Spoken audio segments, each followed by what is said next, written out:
You guys, I don't have a whole lot of time to say this, but Desert of the Knaaren is one of the coolest levels ever, and also one of the scariest levels ever. I mean, what the heck? This level just came out of nowhere in Rayman 3. It's like it was all like fairy and whimsical and cheery, and everything was good, rated E for everyone, but suddenly it became Desert of the Knaaren, and it became one of my worst nightmares. Dude, when I was a kid and I played this game, I swear to God, like I would get to this point in the game at Desert of Knaaren and I would just stop because it was so scary and you don't even want to know what's quote unquote in the shade.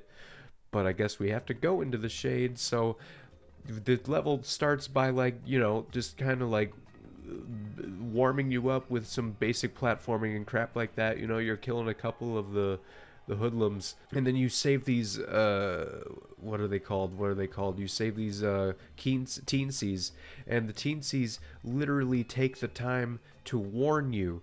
This game, the developers took the time to put in a cutscene where the teensy is warning you about these creatures called the Knaaren who are down in the caves, and apparently they're invincible. And oh my god, what does that mean? Well, what it means is you have to face this invincible enemy, and the fact that the game took the time to just like put in a cutscene that warns you about it says it all right there. That means this level is going to be different than anything you've ever seen in your life. Holy crap, what's going to happen? This is so terrifying. Like, don't you see what I mean? Like, this game, this level is taking the time to build to its main act, which I think is really cool.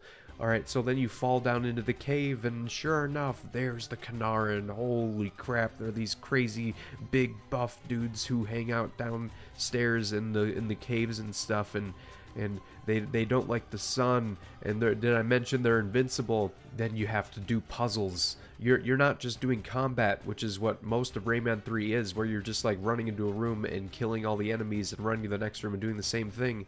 No, these guys are invincible as fuck, which means that you have to evade them. It's like survival horror now all of a sudden. Jesus Christ, what the hell is going on?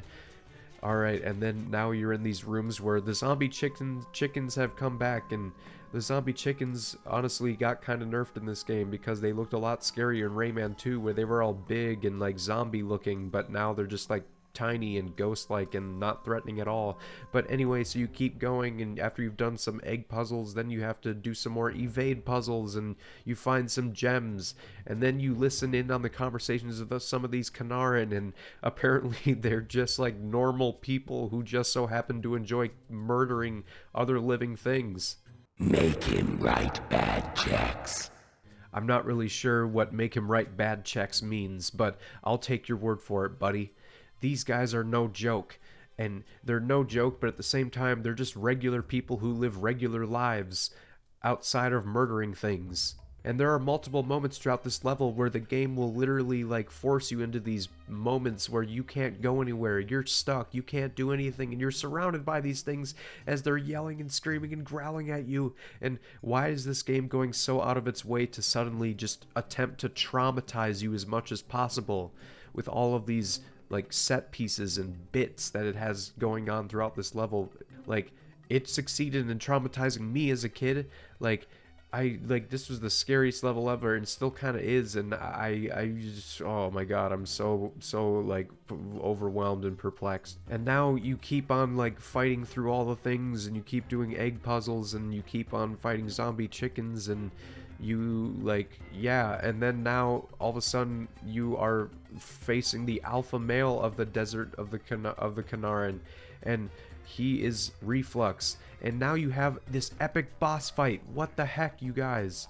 There's this epic boss fight, and like, this is so epic. Like, my goodness, like, this whole level just feels like it's like this like climax, or like this turning point in the game where a lot of like crazy epic stuff is happening, and it just feels like they put more stock into this level versus previous levels where you would just kind of be there and then you would just finish the level and then that would be it. But like this level, it feels like they're actually like putting more like stock in like the lore and like the background and stuff, and you see all these paintings on the wall of the teensies being captured by the Knaaren. Like, Jesus Christ, are the teensies like the main diet of the Knaaren? Like, have like thousands of teensies just been murdered by these guys? Jesus. and now you're fighting Reflux in this battle, and like the battle is good, don't get me wrong, it's probably one of the better boss fights in this game, but Jesus Christ, does it just drag on and on and on. And like he has, a lot of attacks, but he just has so much health and it just takes a while. And like, whatever, it's all good. And then you beat him, and then like suddenly you are like the new alpha male of the Knaaren, which is pretty cool, I guess. And then there's like a high res cutscene here where like, you get endowed with this new power. Ooh, I wonder what the new power is gonna be. Globox is about to puke, and like, wow. And now, here we are, and you discover your new power, and it turns out you can turn black lums into red lums, which is awesome because like red lums give you health, and that's good. And it's done in a very humorous and comical way. And now you can move on through this level, and suddenly the level is now no longer, survival horror. It's back to combat, which, that's fine, I guess. But like, Rayman 3 is very combat heavy, and I feel like Rayman games excel when they're more platforming focused. Not that Rayman 3 isn't platforming focused, but it feels like it, is more combat focused than platforming focused. Whereas in Rayman 2, they struck the perfect balance where it was more platforming and there was a little bit of combat, but it wasn't like the main thing. But Rayman 3 is still a good game and all that. It just just a little too much combat. The combat gets samey, and like it just kind of drags. But like I still love this game. And so now you made it to the doctors, and now everything is good, and hooray.